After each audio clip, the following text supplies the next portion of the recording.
Hello and welcome. This is Japan, and we have a Raw review, I guess. I've been thinking about trying to do these as regularly as possible. If you guys are enjoying them, or if it's stuff you're doing, it's like one of those weird things because it's like it's only topical kind of in like the week that Raw airs. So I'm not sure exactly. Sometimes I at least know on some of my videos, people get to them months down the line. So I don't know exactly if like this is necessarily worth doing, but tell me if you guys enjoy it, and I might continue. Raw is definitely a lot easier for me to do, and I mean, obviously SmackDown because it's on the weekend, so I have time to do them. So we might just do that. So it started off with CM Punk that got interrupted by Seth Rollins. That got interrupted by Drew McIntyre. I think overall this promo was really solid. All three men declared for the Royal Rumble. Seth had some good lines. Obviously, CM Punk did. They have this good back and forth that honestly, these three as a triple threat for like Mania would also be pretty good if they can't if they don't get their own dance partners. There could be a lot. I think this segment was a good way to kick it off. I'd put it in the B section. I think B basically to me is like should be on the show. Actually, I probably actually would slide it into A. I think my original notes I had it up in the A section too. It's just yeah, it should have been on the show. Should have let off the show. It was good. We didn't really, it wasn't groundbreaking promos. It was just some of the stuff of the same.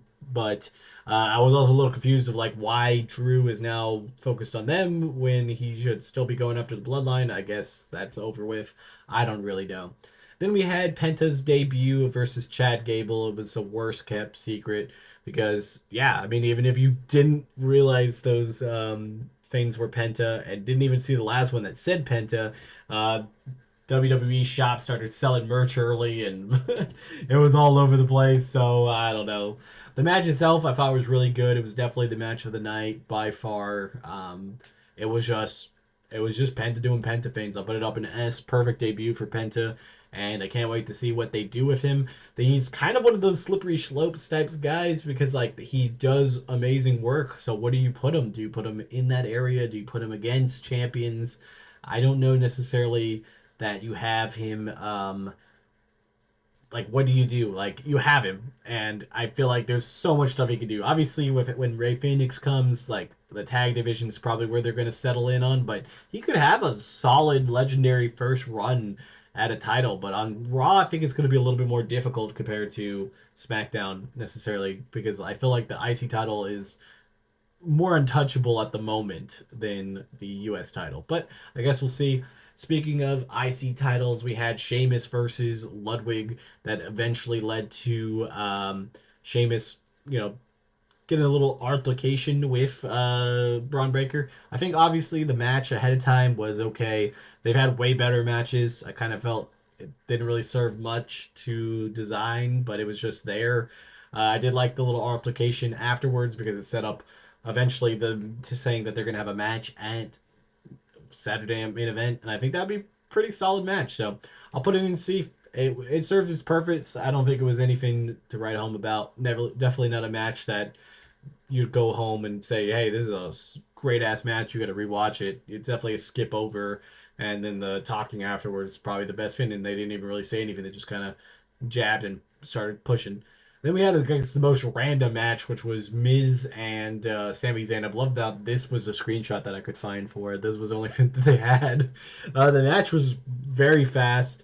They put in some decent spots against each other, but it felt just rushed and not really what anybody really wanted. Crowd really wasn't in it either. I'll put it in D. They were mainly just wanting to mess with the Miz, and they didn't really care about anything else. I thought it was fine. The other thing we got from this was right before that we found out that the Wyatt stick had been moved to SmackDown, which I think is interesting. I wonder who they're going to target first on SmackDown. But overall, D for that.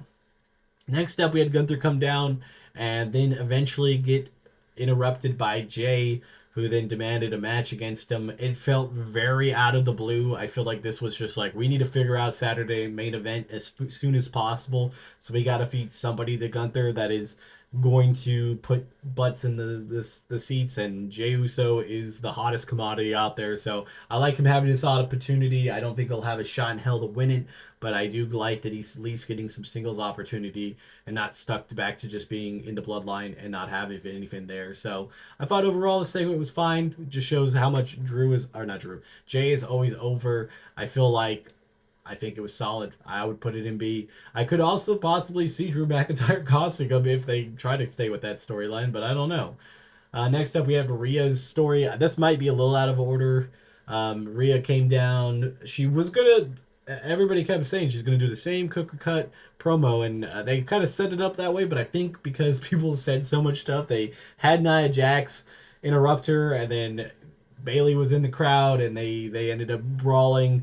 Um, it was felt very random, and I don't really want to see Rhea and Nia again. So I personally would put this in C. It's always good to see Rhea. It's good to see her with the belt, but other than that, I didn't really care for it. I don't think it was a bad promo. Just not really happy in that direction. Next up, we have the inaugural IC title match. Is Lyra Valkyrie versus Dakota Kai. They had some really good spots, and that nasty spill on the outside I think was pretty solid. I really liked this. It was probably my second favorite match of the night. I think it was a solid A. It definitely deserved to be on the card, and I think they did a really good job by putting it on Lyra. I would have honestly been happy with either woman here because Dakota Kai has done amazing.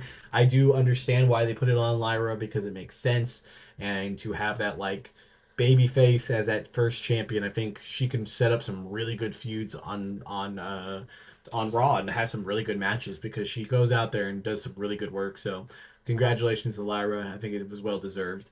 Next up, we have the finale. I didn't know it was the finale. It ended at a 2.5 hours mark. I was kind of weirded out by that. I was like, this not might be the finale?" But then it was. The street fight itself was pretty good. It had some good spots. The whole like taking Finn Balor out on a stretcher and then him attacking him afterwards was a little.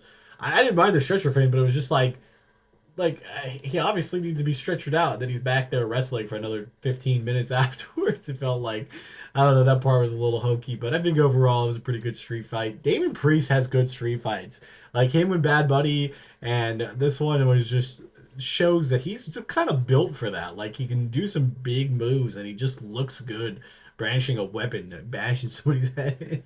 But yeah, overall, as a Raw in general, I'd put it in the B. It was solid. I thought it was better than the debut because the debut had a bunch of bells and whistles, but if you strip down the bells and whistles, the matches and stuff weren't as high quality as these. I definitely think they could have really done without the Sami Zayn Miz. I think they could have definitely filled it in with something else. And we get Rollins and McIntyre next week, I think, as the main event. And I think we get the New Day as in a match. I think they said they returned the action to action, so there's something there. I think we could see some other stuff pop up. I don't think I saw anything else.